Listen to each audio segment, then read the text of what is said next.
का ये सब के जो साधन हैं, ईश्वर प्राप्ति का साधन क्या है, तो ये सब ज्ञान मुझे आप पता हो। तो उसका उत्तर देते हुए भगवान कपिल देव स्पष्ट करके आए, कहा कि जो भी आप कर्म साधना करते, तो अगर देखें तो पूरा जीवन है तो कर्म साधना। अब उस कर्म का स्वरूप कैसा है वो अलग अलग, चाहे कर्म कहें, भक्ति कहें या ज्ञान कहें, कर्म तो तीनों जगह। जो आप शास्त्र आदि का चिंतन करते हैं तो वो भी तो कर्म है कि, और जिसको आप भक्ति कहते हैं, जो भी भगवान की पूजा अर्चना जो कुछ भी करते हैं तो वो भी तो कर्म है कि, और संसार के लिए जो कुछ करते हैं है तो कर्म। लेकिन वो कर्म की जो स्थिति है उसके तीन अलग अलग स्टेज है। इसलिए जब तक इस संसार के सुख दुख की प्राप्ति, तो संसार की वस्तुओं की इच्छा करेंगे तो उससे बदले में वही चीजें मिलने, सुख और दुख। क्यों इस संसार में सुख और दुख, इन दो के अलावा और कोई तीसरी वस्तु है ही। पूरे जीवन का विचार करके देखें तो इस पूरे जीवन में हमको सुख और दुख, इनके अलावा और क्या मिला? कभी सुख तो कभी सुख दुख के अलावा संसार में और कोई तीसरी वस्तु है नहीं। तो इसलिए जब तक कर्म केवल इस संसार की इच्छाओं की पूर्ति के लिए, चाहे उसको आप भक्ति कहें, ज्ञान कहें, जो भी कहें, तो तब तक उसकी गिनती कर्म में ही होगी। जब तक फल की इच्छा है तो बड़े से बड़ा पुण्य कर तो करते हैं कि मुझे स्वर्ग मिल जाए, मुझे ये मिल जाए, मुझे वो मिल जाए। तो इसलिए हमारे से कहते हैं जब तक फल इच्छा है तब तक का जो भी कर्म, चाहे उसको आप भक्ति मानो, कुछ भी मान लो, भगवान की पूजा अर्चना भी आप कर रहे हैं और उसके पीछे भी इच्छा अगर इस संसार की है तो उसकी गिनती कर्म में ही होगी। अर्थात फल की इच्छा से किया गया कर्म, और फल की इच्छा चाहे संसार की हो, चाहे ईश्वर की हो, चाहे मोक्ष की, जहाँ फल की इच्छा है वो। तो और भक्ति में भी कर्म, ये बिना कर्म के तो भक्ति भी नहीं हो सकती। फिर कौन से कर्म को भक्ति कहेंगे? तो इसलिए कि जब पहले, इसलिए हमारे ऋषि ने पुण्य कर्म की जो व्यवस्था बनाई वो इसी की कि धीरे धीरे उस पुण्य कर्म के द्वारा हमारा चित्त जब शुद्ध हुआ, तो जैसे जैसे हमारा चित्त शुद्ध होता गया वैसे वैसे कर्म और कर्म की अनित्यता, तो उसका जब ज्ञान होगा तो धीरे धीरे कर्म फल के प्रति जो हमारी आसक्ति थी वो, तो जो भक्ति का जो लेवल है तो फिर वो क्या है, ये जो संसार का जन्म मृत्यु का जो चक्र है, तो अगर कोई भी विचारशील व्यक्ति को अगर देखें तो कोई भी नहीं चाहता। जो विचारशील व्यक्ति है, जो थोड़ा चिंतनशील व्यक्ति है, वो कहीं न कहीं इस संसार के जन्म मृत्यु के चक्र से मुक्त होना चाहता।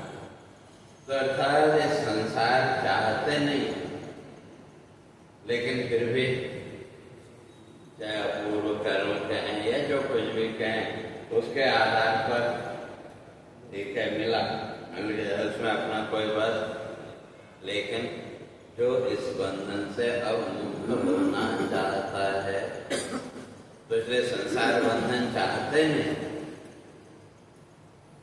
इससे मुक्त होने की जो प्रक्रिया है तो उसका नाम है भक्ति। जैसे मैंने पहले भी कई बार उदाहरण दिया, कोई छोटा बच्चा है, कभी वो बीमार हो गया, आप उसको डॉक्टर के पास लेके और डॉक्टर ने चेक किया और एक दवा की शीशी आपको दे दी कि इसको रोज 2 टाइम या 3 टाइम पिलाना जो भी है, और वो दवा इतनी कड़वी कि उसमें चीनी आदि मिलाने पर भी वो कड़वापन उसका है, और उस बच्चे को आप जबरदस्ती कितनी बार पिलाएंगे? ज्यादा 1 बार पिला देंगे, दूसरी बार तो बच्चा पिएगा नहीं। तो अब उस दवा को पिलाने के लिए आप उस बच्चे को कुछ न कुछ प्रलोभन देते हैं कि, तो अब आपकी दृष्टि और बच्चे की दृष्टि दोनों का अंतर है। बच्चे को रोग से कुछ लेना देना नहीं, उसको तो वो खिलौना आदि जो भी आपको चाहिए, तो उस खिलौने की इच्छा में वो बच्चा वो कड़वी से कड़वी दवा भी पी लेता है कि, तो बच्चे की जो दृष्टि है वो किस पर है? खिलौने पर, और आपकी दृष्टि उसके रोग को मिटाने पर। वह किसी भी तरह से बच्चा ये दवा पिए तो इससे इसका रोग दूर हो। तो इसीलिए जो हमारे यहाँ जो हमारे ऋषियों ने फल की जो व्यवस्था की, वे तुम ये करोगे तो तुमको ये मिलेगा, उसके पीछे भी दृष्टि यही है कि जो विचार की दृष्टि से, ज्ञान की दृष्टि से अभी बच्चे, भले उम्र कितनी भी हो, लेकिन वो विचार की दृष्टि से, ज्ञान की दृष्टि से अभी बच्चे ही हैं। तो इसलिए उनको इसमें प्रवृत्त करने के लिए कुछ न कुछ लालच तो देना पड़ेगा। और वो स्वर्ग मिलेगा कि नहीं मिलेगा वो तो मृत्यु के बाद पता लगेगा,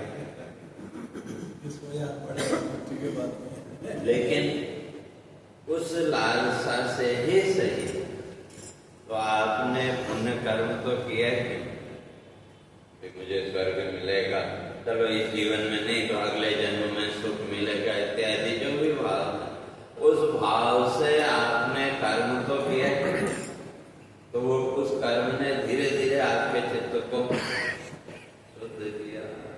तो ये है कर्म की। तो अब वही बच्चा अब थोड़ा और बड़ा हो गया, 10-12 साल का हो गया, फिर वही रोग आ गया, फिर आप डॉक्टर के पास लेके गए और डॉक्टर ने फिर वही दवा की शीशी आपको दी, लेकिन अब उस बच्चे को लालच देना पड़ता है क्या? हम उसे समझ में आ गया, इसके अलावा और कोई उपाय नहीं है। तो अब अपने आप समय से वो दवा को ले जाता है, तो उसका नाम है भक्ति। तो इसी तरह से संसार रूपी रोग नहीं चाहिए, लेकिन फिर भी जीवन में आ गया जो भी संसार का वो है। तो अब इस संसार के जन्म मृत्यु रूपी रोग से मुक्ति की इच्छा से किया गया जो कर्म, तो उसका नाम है भक्ति। तो उस संसार के रोग से मुक्त होने के लिए कोई कोई सहारा तो हमको चाहिए, कोई आसरा तो चाहिए, और उसके रूप में हमने ईश्वर की कोई एक प्रतिमा को, प्रतीक को हमने अपने सामने रखा। तो उस प्रतीक के माध्यम से इस संसार बंधन से मुक्त होने की इच्छा के द्वारा उस तत्व का चिंतन, तो उसका नाम भक्ति। और जो ज्ञान है तो वो है सजग, और वही बच्चा और बड़ा हो गया, 20-25 साल का हो गया, तो अब उसको पता है कि वे क्या खाने से क्या बीमारी आएगी। जैसे हम सब लोगों के जीवन में कि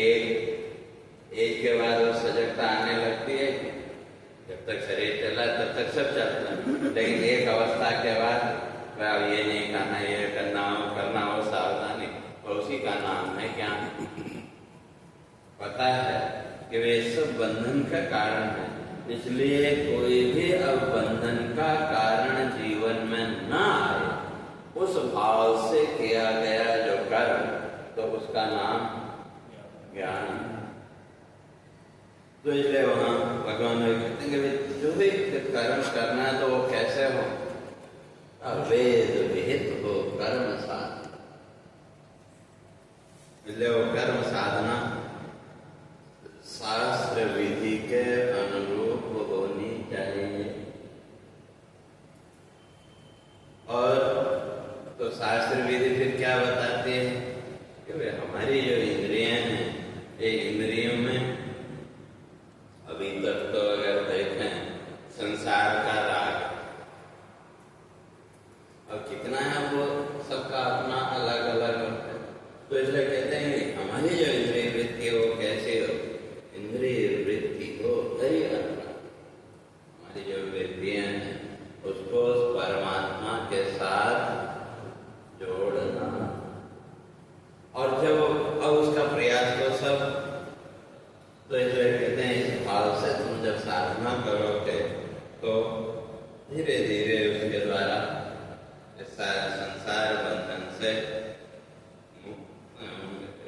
तो इसलिए भगवान आगे स्पष्ट करके कहा कि जो इष्ट मित्र गुरु मुझे मानो, जो सब कुछ मुझे मानो, या जो भगवान ने गीता में कहा अनन्यास चिंतयन्तो माम् ये जना प्रियवासते तेषां नित्याभियुक्तानां योगक्षेम वहामनः। तो वही बात यहाँ भी भगवान कहते हैं, कहा कि वे जो पूरी तरह से मेरे आश्रित हैं, निरंतर मेरा चिंतन करते हैं। तो अब इसका अर्थ ये नहीं कि वो भगवान का चिंतन करने से संसार के पदार्थों की प्राप्ति नहीं होगी, ऐसा नहीं। तो हमारे यहाँ तो लोगों ने एक गलत धारणा बना रखी है कि कुछ पाने के लिए तुमको ना, या भगवान का चिंतन करना है तो तुमको ये त्यागना पड़ेगा, वो त्यागना पड़ेगा। लेकिन अब त्याग करने की तो हमारी आदत है, और जब वो त्याग की बात आती है तो वो डर आकर के सामने और खड़ा हो जाता है। तो इसलिए भगवान कहते हैं दिव्य वो है। तो कैसे? जैसे भगवान ने कहा योग क्षेम वहाम्य, योग का अप्राप्त से प्राप्त, जो जीवन में अभी हमको नहीं मिला और जो हमारे लिए जरूरी है उसको प्राप्त करा। और क्षेम का जो मिला है उसकी रक्षा करना। जैसे छोटा बच्चा है तो छोटे बच्चे के लिए माता पिता भी वो करते हैं कि बच्चे को कल जिस वस्तु की जरूरत पड़ेगी वो एक दिन पहले या हफ्ता भर पहले, 2 दिन पहले लाके रख लेते हैं और फिर उसकी रक्षा भी करते हैं। भगवान भी वे कहते हैं कि जो मेरे आश्रित है पूरी तरह से, उसके ये 2 काम तो मैं करूँ।